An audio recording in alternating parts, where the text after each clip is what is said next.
আপনার কি পছন্দ? প্রশ্নটা সেটা নয়।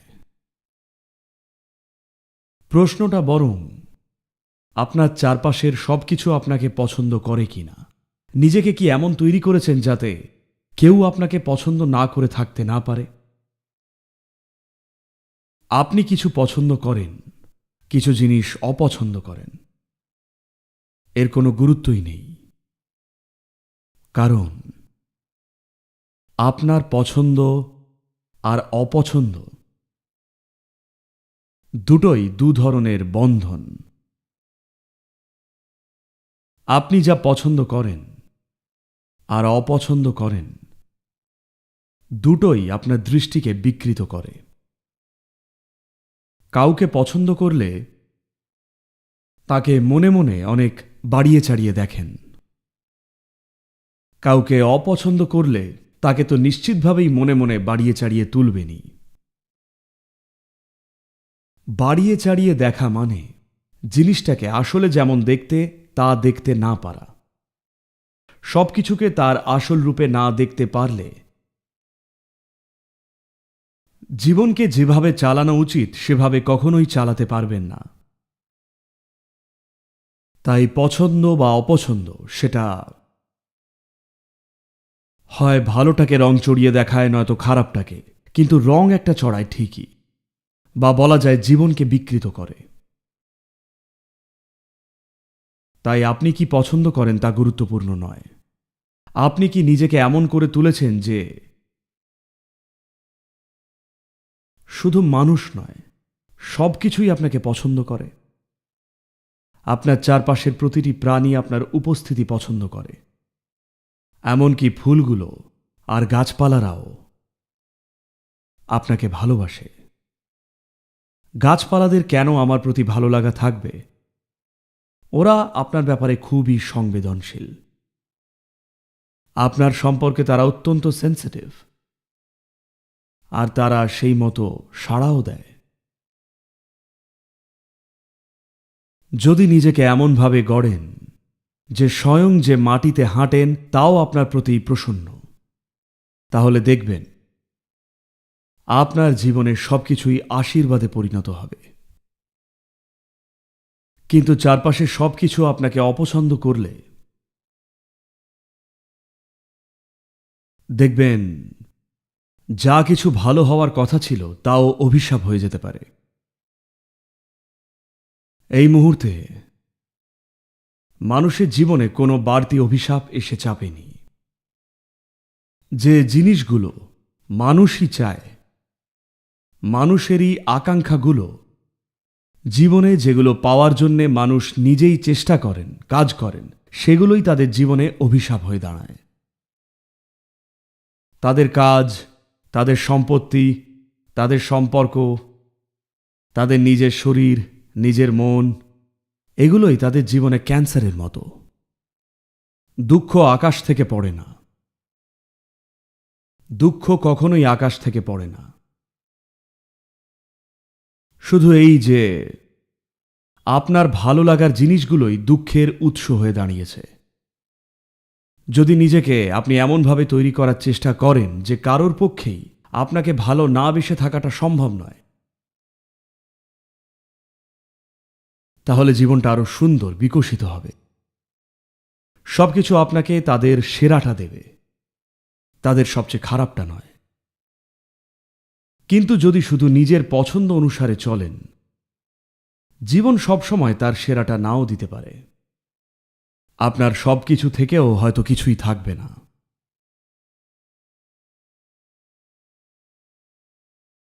তো আধ্যাত্মিক প্রক্রিয়ায় আপনি নিজের পছন্দের পেছনে ছোটেন না, বরং নিজেকে এমনভাবে তৈরি করার চেষ্টা করেন যাতে পাখিরাও আপনাকে পছন্দ করে, কাঠবেড়ালিরাও পছন্দ করে। মানে নিজেকে এমনভাবে তৈরি করা যাতে এই মহাবিশ্বের প্রতিটি পরমাণুও আপনাকে ভালোবাসে, আপনার কাছে নিজেকে মেলে ধরতে চায়। যদি এই সৃষ্টি আপনার কাছে নিজেকে মেলে না ধরে, দেখবেন যতই চেষ্টা করুন কিছুই কাজ করবে না। বাস্তবের নিরিখে আপনি হয়তো কিছু করবেন বা হবেন, হয়তো চাকরি করবেন বা হয়তো চাকরি দেবেন, কিন্তু কিচ্ছুই হবে না, শুধুই একটা চক্রের মধ্যে দিয়ে যাবেন। জীবনে বিস্ময়কর কিছুর স্বাদ না পেয়েই আপনারা যারা আশ্রমে বাস করছেন, আমি চাই আপনারা এমনভাবে দাঁড়াতে, হাঁটতে, বসতে, শ্বাস নিতে শিখুন যাতে আপনার চারপাশের পাথরগুলো আপনার উপর প্রসন্ন হয়। কিভাবে জানবো তারা আমার উপর প্রসন্ন কিনা? আপনি জেনে যাবেন নিশ্চয়ই। ওইরকম হওয়ার জন্যে যদি যথেষ্ট সংবেদনশীল হন, তাহলে জানার জন্যেও আপনি যথেষ্ট সংবেদনশীল হয়ে উঠবেন। আপনি এই সব ব্যাপারে কখনো সংবেদনশীল না হয়ে থাকলে অনুভব করে জানার ক্ষমতাও থাকবে না, নয়তো স্পষ্টভাবেই জেনে যাবেন। কানের সামনে না চেঁচালে বুঝতেই পারেন না, নিজেকে এমন গড়ে তুলবেন না। নিজেকে এমন তৈরি করুন যাতে কেউ বলার আগে দেখা মাত্রই বুঝতে পেরে যান। এর জন্যে আপনার দরকার একরকম রিসেপটিভিটি বা ধারণ ক্ষমতা। ধারণ ক্ষমতা আপনার মধ্যে জাগবে না যদি নিজেকে খুব বড় ভাবেন।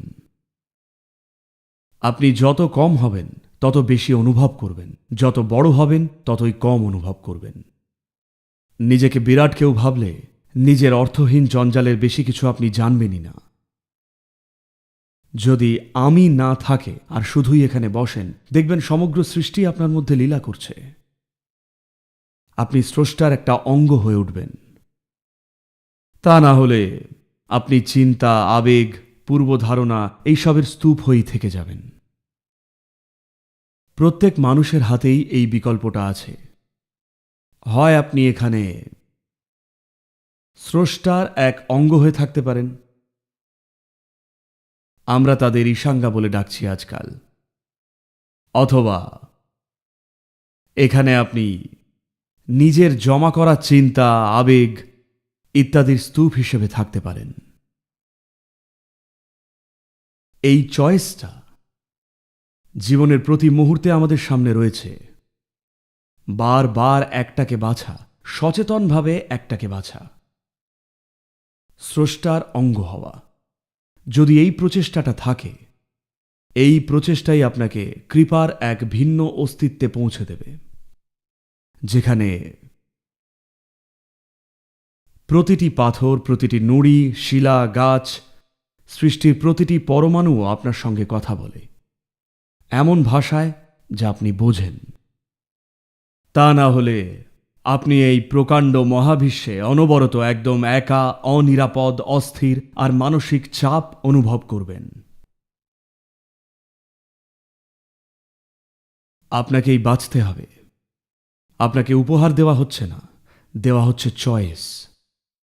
সঠিক জিনিসটা বাছলে সঠিক জিনিস ঘটবে, ভুল পছন্দ করলে ভুল জিনিস ঘটবে।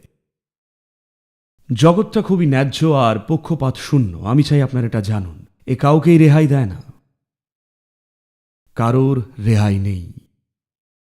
এটা সমাজের মতো নয় যেখানে কিছু মানুষ ভুল কাজ করেও পার পেয়ে যান।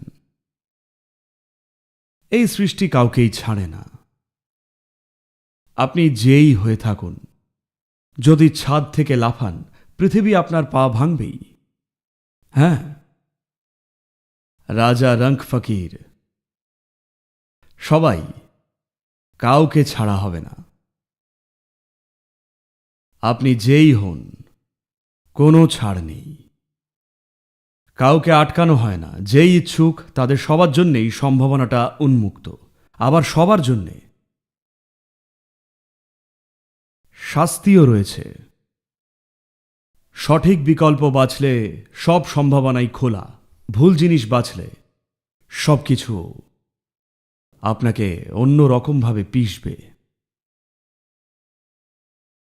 তাই যখন যন্ত্রণা হয়, কষ্ট হয়, দুঃখ হয়, তখন চারপাশে তাকাবেন না।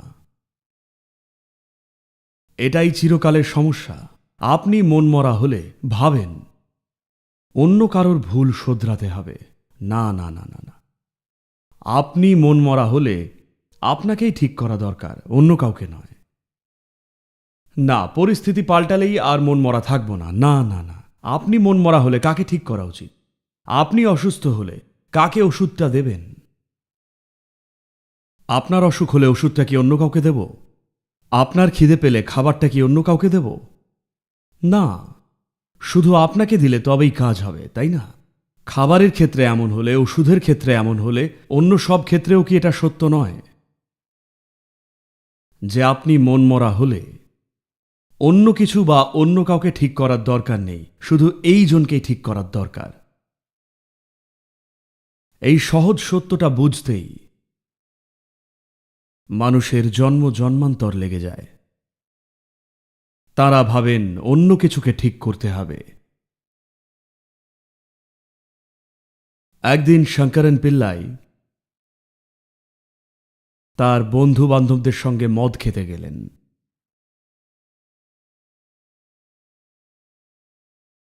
যোগী আর মাতাল দুজনই সময়ের অতীত, আপনারা জানেন তো। দুজনেরই সময়ের হিসেব থাকে না। তো তিনি মদ খেতে গেলেন। তার ইচ্ছে ছিল রাত 8টায় বাড়ি ফিরবেন, কিন্তু পেগের পর পেগ খেতে খেতে তিনি সময়ের জ্ঞান হারিয়ে ফেললেন। যখন ঘড়ির দিকে তাকালেন তখন রাত 2:30 বাজে।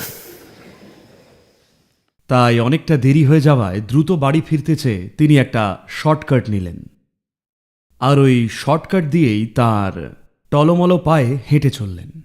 আর হঠাৎ একটা কাঁটা ঝোপে মুখ থুবড়ে পড়লেন। গোটা মুখটা ক্ষতবিক্ষত হয়ে গেল।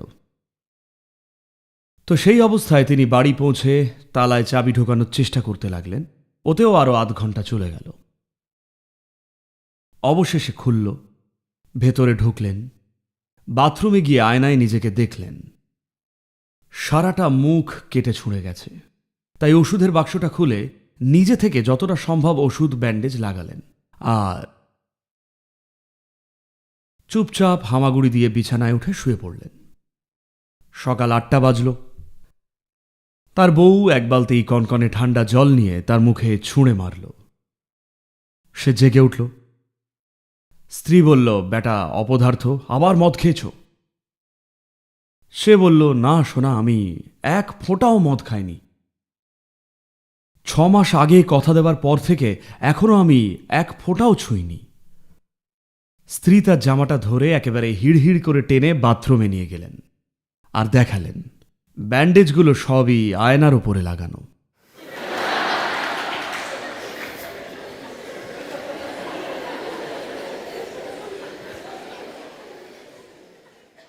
এতে কোনো ক্ষতই সারবে না। শুধু সম্পূর্ণ অচেতন কোনো মানুষই এরকম কাজ করবেন। এখানে ব্যথা করলে ওখানে সারাতে যাচ্ছেন। যেহেতু আপনি সম্পূর্ণ অসচেতন বা মাতাল, তাই মন খারাপ করলেই আপনি একে ওকে তাকে ঠিক করতে চান। না না না না, একে ঠিক করা দরকার। যদি আয়নার উপরে ব্যান্ডেড লাগান, তাতে আপনার ক্ষত সারবে না। ক্ষতটারই যত্ন নিতে হবে। আর আপনার দুঃখ আর আনন্দ দুটোই ভেতরে তৈরি হয়, তাই যত্নটা ভেতরেই নিতে হবে, অন্য কোথাও নয়। যত তাড়াতাড়ি আপনি এটা বুঝবেন, আপনার জীবন ততই মধুর আর চমৎকার হয়ে উঠবে।